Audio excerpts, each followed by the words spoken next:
Hi friends, కలిమాకు పచ్చడి నూరుతున్నా. ఇదిగో మిరపకాయలు,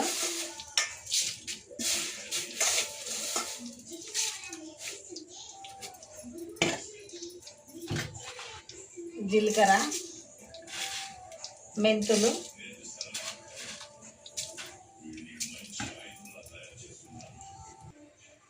ఇదిగో కలిమాకు వేస్తున్నా.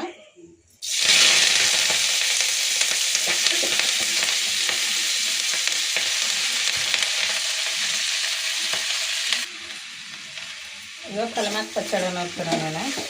ఇంత అయింది, అంత వేసిన కదా, ఇంత అయింది. కంటికి చాలా మంచిది ఇది కలిమాకు పచ్చడి. చింతపండు వేస్తా, కొంచెం ఉడికినాక చింతపండు వేస్తా. ఇక చింతపండు వేస్తున్నా.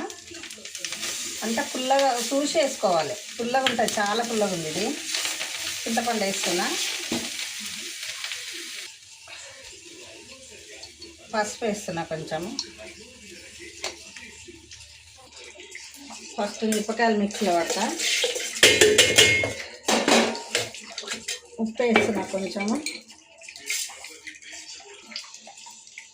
ఫ్రెండ్స్, ఇగో రుబ్బిన, మిక్సీలో రుబ్బిన, చాలా స్మెల్ వస్తుంది మంచి. ఇక కోసు పెడుతున్నా. ఇంకా ఎల్లిపాయలు దంచేస్తున్నా. ఇంకా ఎల్లిపాయలు వేస్తున్నా కోసులో. జీలకర్ర మెంతుల పొడి కూడా వేసిన ఇంట్లోనే, బాగా టేస్ట్ ఉంది. జీలకర్ర మెంతుల పొడితోటే టేస్ట్ వస్తుంది పచ్చడి. గుమ్మగుమ్మలాడుతుంది.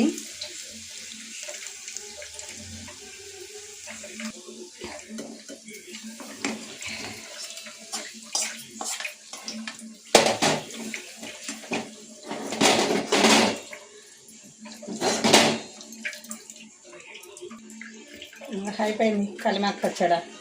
మస్తు టేస్ట్, గుమ్మగుమ్మలాడుతుంది. కంటికి మంచిది, చాలా మంచిది కలిమాకు పచ్చడి. ఈ పసరు ఉంటుంది, అది ఉంటుంది అంటుంది, కానీ మంచిగా ఉంటుంది. నూనెలో గోలిచ్చి కడిగి కొంచెం ఆరబెట్టి, ఇగో చాలా బాగుంటుంది. చాలా బాగుంది. అయిపోయింది, రెడీ అయింది పుదీనా పచ్చడి. పుదీనా పచ్చడి కాదు, కలిమాకు పచ్చడి. నేను పుదీనా పచ్చడి ఎక్కువ చేస్తే అదే పోతుంది నాకు చెప్పడానికి. చాలా బాగుంది. ఫ్రిడ్జ్లో పెట్టుకుంటే ఎన్ని రోజులైనా ఉంటుంది.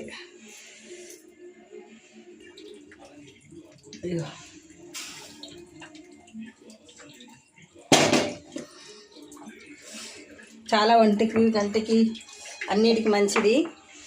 నూరుకుంటే చాలా బాగుంటుంది.